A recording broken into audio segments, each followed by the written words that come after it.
继续来看风车经济嘅热烈报道，也最近万里居民是受了风车里面物提出反对了案。也台湾係世界五大风场之一，也係西部嘅海雪，係已經係安進度嘅風車。另外，就經濟部嘅前台海陸風機嘅計劃，按算2030年海陸風機會超過1000機，係政府冇規定了民屋同風車之間嘅安全距離，要學者時候。係個冇跌動嘅計劃，還有規定，像萬里安尼嘅例，可能還會繼續發生。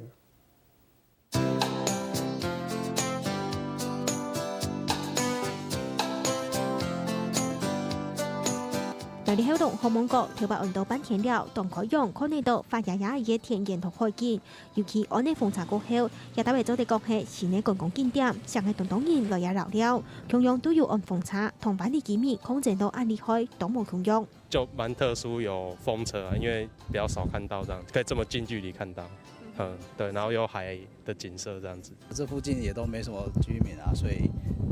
風車應該除了聲音比較大以外，應該都還蠻不錯的吧。就剛好還可以吸引觀光客來這邊看，還蠻特別的。現在台灣地理環境先天的條件，故所台灣西部海順，按當現代安尼風車見來見到，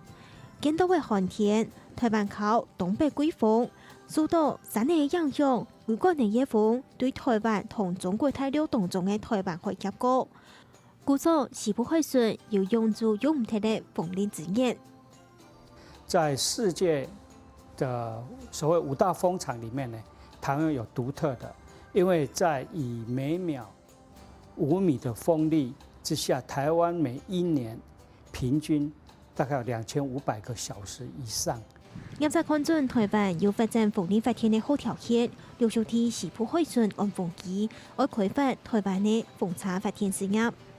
一方面就是說，它有這樣子的需要，好，這是台灣未來一定要走的一條路。第二個，它本身的資源其實也是非常的好。然後第三個，我覺得就是說，一定要有人開始做這件事情，所以我們就來台灣，等於說開發一個處女地就對了。風車呢啲站我要大片嘅吵鬧聲，行過一下台灣係冇條本規定，按風機2021年嘅爭安全，居民爭乜義務爭乜少，故所一同入閘，起碼唔得鬆損，還按到議額。